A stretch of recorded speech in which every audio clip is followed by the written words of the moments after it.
김정은이 황당한 대남 공갈 협박에 나섰습니다. 군대를 점멸하겠다 이런 표현이 나왔습니다. 북한이 전승절이라고 주장하는 6.25 전쟁 정전협정 체결일 7월 27일 19일 만에 연설과 열사며 참배 등 공개활동에 김정은이 나섰는데요. 이날 윤석열 정부를 향해서 위험한 시도는 즉시 강력한 힘에 의해 응징될 것이고 윤석열 정권과 그의 군대는 전멸될 것이라고 경고했습니다. 김정은이 윤석열 정부에 대해서 직접적으로 입장을 내놓는 것은 이번이 처음입니다. 앞서 윤 대통령이 언급한 유사시 선제 타격 등의 대북 군사정책에 대한 반발이라고 해석을 하고 있는데요. 어쨌든 김정은의 이런 공갈 협박이 어제 오늘 일은 아닙니다만은 상당히 의미를 부여할 수도 있습니다. 자, 김정은의 발언을 조금만 더 인용해 보면은요. 전승절 69주년 기념행사 연설에서 나온 것인데요. 이렇게 되어 있습니다. 남조선 정권과 군부 깡패들이 군사적으로 우리와 맞서볼 궁리를 하고 그 어떤 군사적 수단과 방법이 의거해 선제적으로 우리 군사력의 일부분을 무력화시키거나 마술수, 부숴버릴 수 있다고 생각한다면 천만에다. 지금 우리 무장력은 그 어떤 위기에도 대응할 철저한 준비가 되어 있고 우리 국가의 핵전쟁 억제력 또한 절대적인 자기의 힘을 자기의 사명에 충실히 정확히 신속히 동원할 만전 대세에 있다. 이런 내용들입니다. 김정은이 이런 식으로 배짱을 튕기는 것은 당연히 핵무기 때문입니다. 지금 전문가들이 예측하는 바로는 5년 뒤에 북한의 핵무기 탄두 개수가 260개 정도 될 거다라고 얘기하고 있습니다. 세계에서 네 번째 수준이죠. 세계에서 네 번째 핵무력 체제가 되면은 사실상 건드리기 어려워집니다. 무슨 짓을 해도 대남 협박 공갈 수준이 아니라 실제 도발과 전쟁을 한다고 해도 미국이 개입하기 어려워지죠. 핵전쟁터에 누가 자기 아들들을 보내려고 하겠습니까? 이러다 보니까 이런 협박 수위가 점점 높아지는데요. 자, 그런데 김정은의 이런 발언에 의미를 부여해 본다면요. 남한 정부에 대한 공갈 협박의 의미도 있겠지만 남한 주사파에 대한 권기 지령, 지시적 의미가 있지 않은가라는 생각이 듭니다. 즉 윤석열 정부는 우리의 적이다. 촛불을 들어라. 이런 명령이 아닐까 생각이 되는군요. 자, 그렇다면 어떻게 될까요? 첫 번째는 기도해야 되겠죠. 어둠과 흑암의 신들이 발악하고 발작하고 마지막 발작을 하고 있는 건데요. 여기에 대해서 하나님께서 치리해달라고, 공의와 정의로 치리해달라고 기도해야 됩니다. 악이 스스로 망할 수 있도록 기도해야 됩니다. 시편 68편 1절로 하나님이 일어나서 원수를 흩으시며 주를 미워하는 자로 주의 앞에서 도망하게 하소서. 연기가 물려감같이 저희를 몰아내소서. 불 앞에서 미리 녹음같이 악인이 하나님 앞에서 망하게 하소서. 하나님 김정은 세력이 망하게 하옵소서. 김정은과 연결되어 있는 한반도 남과 북의 주사파 권력이 바람 앞에 먼지처럼 흩어지게 하시며 불 앞에 밀처럼 다 녹아 스스로 망하게 하옵소서. 자기들이 판원 함정에 빠져 무너지게 하옵소서. 또한 우리가 인간적으로 준비해야 될 것도 있습니다. 가장 먼저 김정은이 어떤 도발, 장난질을 치지 못하도록 군대와 경찰을 회복시켜야 될 필요가 있습니다.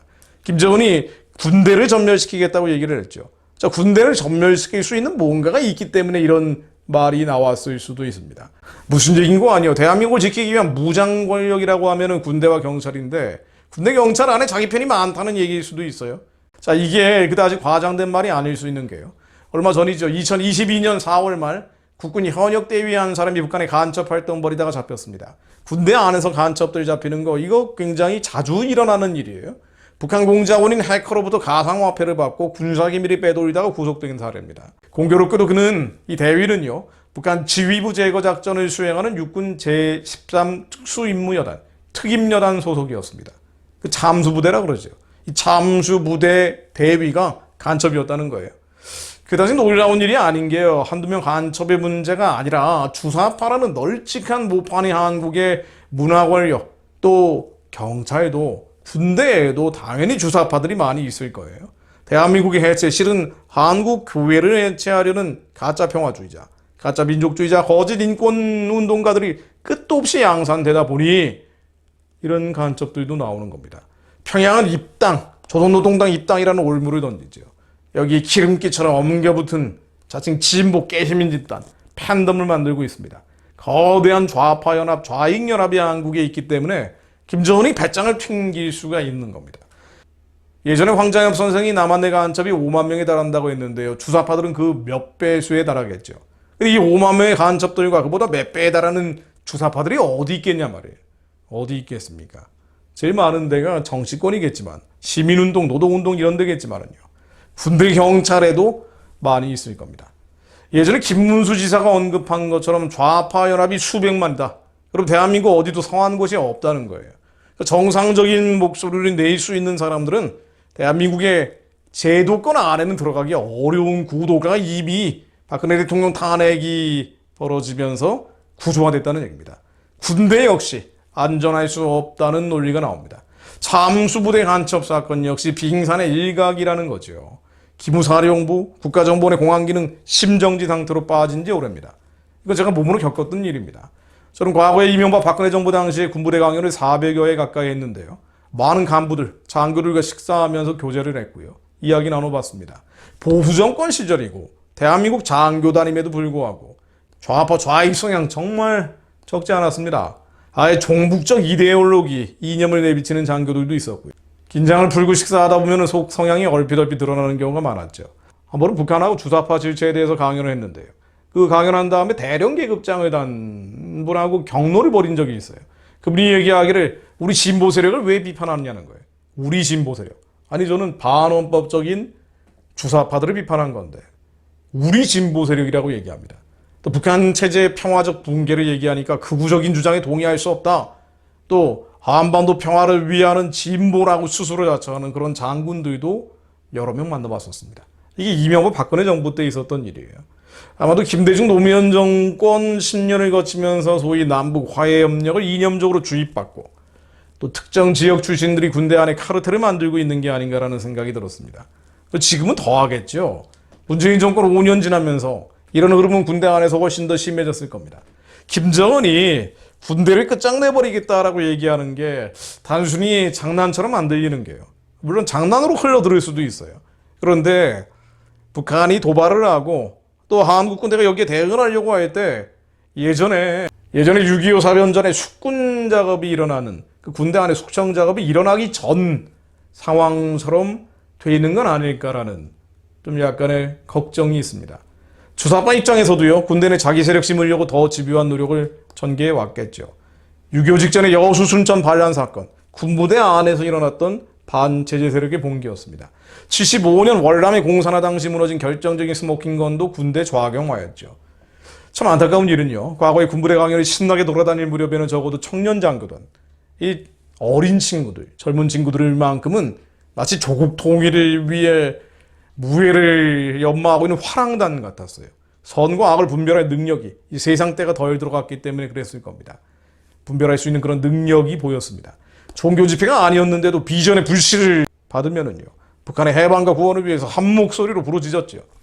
적어도 초급 장교들은 그랬습니다. 그렇게 산산골골 육군, 해군, 공군을 돌면서 통일교육, 안보교육을 했던 시절이 있습니다. 예전 일이죠. 제가 뭐 돈 벌기 위해서 했던 게 아닙니다. 두면산골 대대급 교육 나서면은요, 하루 강연료가 당시 돈으로 13만 원이었습니다. 아무리 그 당시에 물가가 지금보다는 낮다고 해도요, KTX라도 한번 타면은 교통비가 더 들었습니다. 그래도 청년들 눈빛을 살리는 게 너무 재미있고 신나는 일이었기 때문에 돌아다녔죠. 물론 지금은 다 불가능해졌습니다. 지금은 안보교육이라든가 군대에서 이런 정신교육하는 거 불가능하죠. 민주당이 가만히 있지는 않고 국민의힘도 의지가 없기 때문이에요. 2,500만 노예동족을 살려야 된다. 그리려고 하는 다윗처럼 타올랐던 그 청년들, 지금 뭐하고 있는지 모르겠습니다만, 그런데 이런 청년들 여전히 있을 겁니다. 그런데도 불구하고 지난 수년 동안, 문재인 정권 5년 동안 반일 교육한다고, 민족 교육한다고 엉뚱한 적개심 교육만 받았을 생각을 하면은 참담한 일입니다. 지난 70여 년 나라가 지켜온 것이, 아니 지켜진 것이 하나님의 은혜라는 생각을 금할 길이 없습니다. 또 기도하는 이들이 아직은 제대로 불을 꺼뜨리지 않고 기도하고 있다는 증거겠죠. 또 이런 북한 주사파, 실은 선교하는 한민족교회를 무너뜨리기 위해서 나라 자체를 무너뜨리려는 사단의 괴계를 무력화해야 결국 악의 본질인 평양 정권이 무너져야 됩니다. 정부가 해야 될 일은 정부가 해야 될 일이고요. 기도하는 분들은 악의 본질, 더 중요한 일이 있죠. 저 악의 본질인 평양 정권을 무너뜨려야 됩니다. 열왕기하 19장 35절 말씀을 읽고 기도하고 마무리합니다. 이 밤에 여호와의 사자가 나와서 아수르 진영에서 군사 18만 5천 명을 친지라. 아침에 일찍 일어나 보니 다 송장이 되었더라. 하나님 주님을 대적하는 세력들 한반도 남과 북에서 다 무너지게 하옵소서.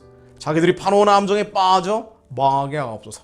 김정은 정권이 하루빨리 평화적으로 무너지게 하옵소서. 스스로 무너지게 하옵소서. 우리 아이들, 군대에 있는 우리 아이들 한 명이라도 다치지 않게 하시고 그들을 지키시고 보호하시며 하나님 분쟁이 일어나기 전에 전쟁으로 무너지는 것이 아니라 북한 정권이 스스로 망하게 하옵소서. 스스로 무너지게 하옵소서. 김씨 왕조가 무너진 자리에 하나님을 두려워하는 지도자들이 저 땅에 일어나게 하옵소서. 주님께서 말씀만 하시면 아수르 진영의 18만 5천 명을 하루아침에 천사들이 쳐서 무찌르신 그 기억을 저희들이 추억하오니 하나님 말씀으로 임하여 주시어 북한의 핵무기, 미사일 모두 무력화되게 하시며 자 어리석은 지도자가 스스로 무너질 수 있도록 주님 말씀으로 역사해 주옵소서.